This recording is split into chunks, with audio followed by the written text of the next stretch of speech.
And just like, I think it could expand to more than just TV. It's a lot of things. Like the movie, I don't even have to see it at the movie theater.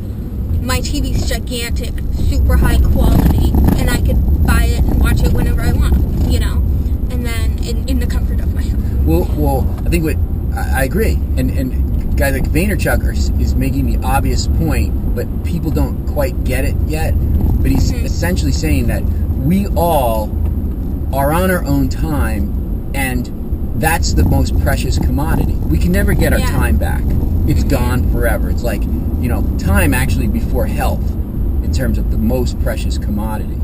And so if we have to talk to anyone, that means they're taking our time away from us. If we have to, like, that's why Uber is so successful, is they have basically saves you time. Instead of going out and hailing a cab, I smartphone it on the elevator on the way down, and literally it's waiting for you by the time you get there. You don't have to, you can be selfish, but it's also much more efficient. And that's why I hate when adults say, like, oh, this new generation, they're all about me, now. It's like, first of all, you guys are too.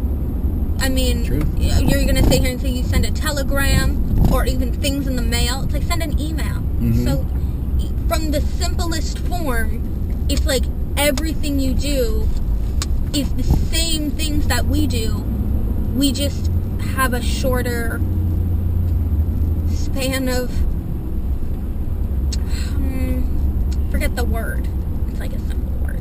What is it? You see, here's the difference. You don't know that patience. Yeah, but see, you don't know that that's wrong. That's why it's like and the it's only not thing wrong we're used to you because your morality was set in the time that you grow up in. Yeah, like when you have a question and you and mom will be talking, you'll be like, you know, but I was talking to blah blah blah the other day, and she said it was something along the lines of that, and then and me and Olivia are just in our phones, and we've already Googled it, and we already know the answer, and we're moving on to the next topic. Right. Because we can, and because that's the first thing that we know how to do.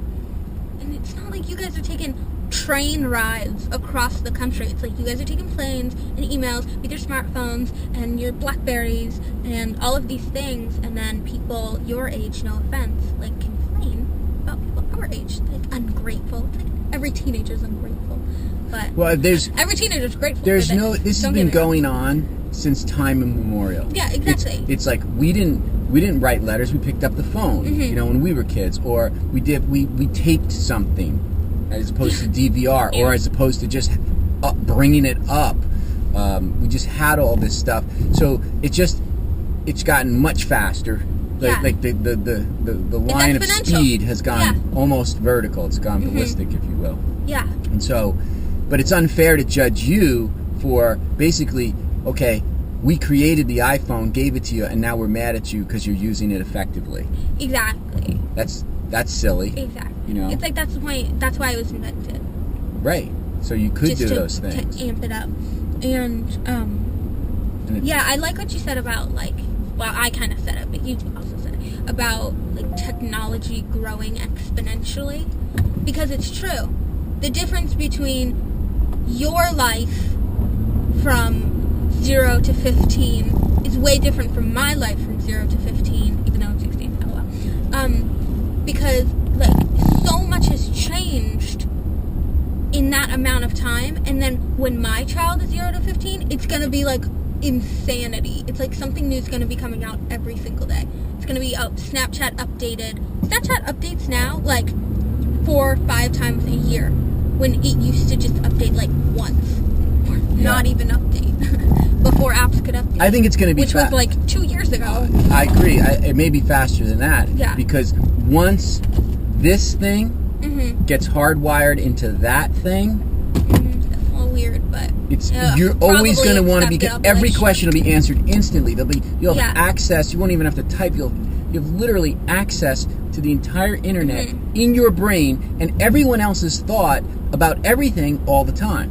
And that's why. That's what's coming. And I'm an ambassador for High Tech High. Yeah. And we talk about that a lot. Like, let's take the audience back a second, because I think it's really important. If they never met you before this, and we never have discussed it in any of the pre-shows, the lead up to this, we need to.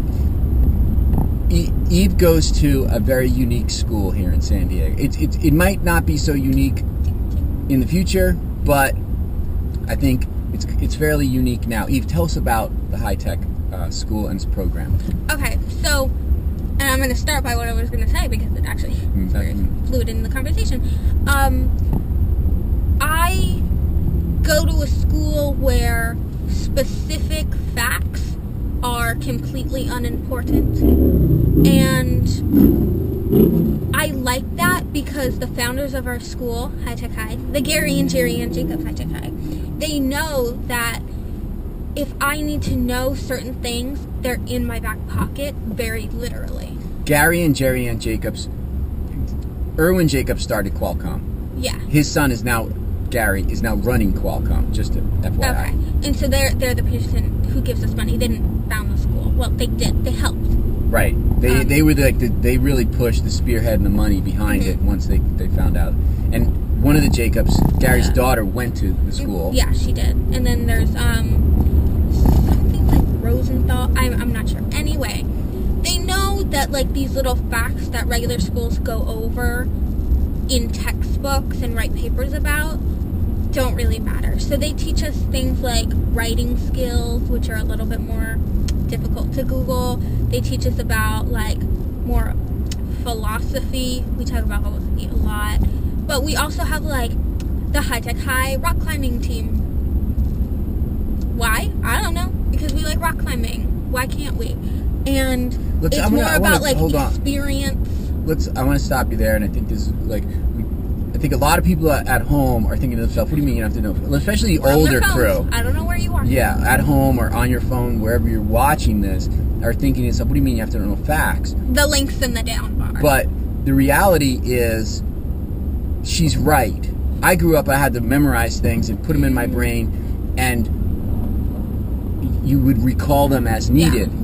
But now you have this powerful computer. It's kind of silly to be spending all your time memorizing things that everyone else has an answer for, or you always have access to it every turn. Yeah, it's one of those things where when I was little and like doing math, I'd be like, why do I need to do math when I have a calculator all the time? Like, why do I need to do it? And to some extent, you need to know how to set up the situation and what the answer that you get, what it means. Right. And that makes sense. But my teacher knows. She's like, you can use your phone, you can use whatever you want. There's an app where you just take the picture of the math problem and it pops up. She's like, you can use that perfectly fine, because if you can use it 24/7 forever always, how am I going to stop you from using it?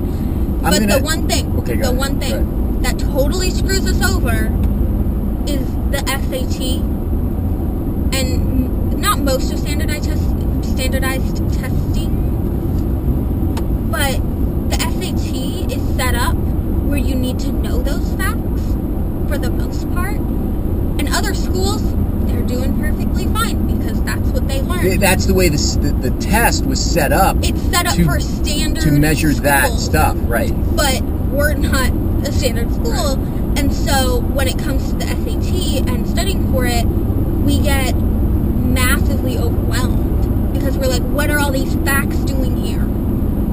Like, I should be like deep thinking about like the purpose of human beings on Earth and like crazy stuff that we talk about.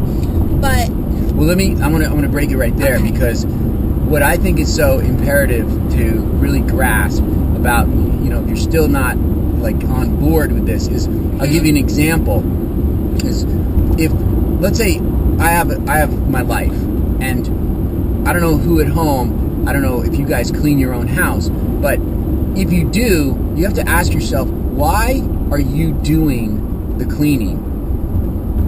Because you are wasting time that could be pushed or carved out. You carve out all that cleaning time and put it into your work, the thing that you do very well. And you might say, yeah, well, I like to clean because it's the Yankee in me, or the person, it's part of what you're supposed to do. And it's like, you're right. You may feel that way, but you don't. Most of the food, you don't grow your own food. You don't make your own car. You don't do a lot of things. You don't create the pencil that you write with. And it kind of goes back to what we started talking about. It's like those shortcuts that we just take. That other people were probably like, no, you got to grow your own food, and you got to carve your own pencil, and you got to build your own house. No, you don't. You don't. And rethink that idea in your head and say, wow.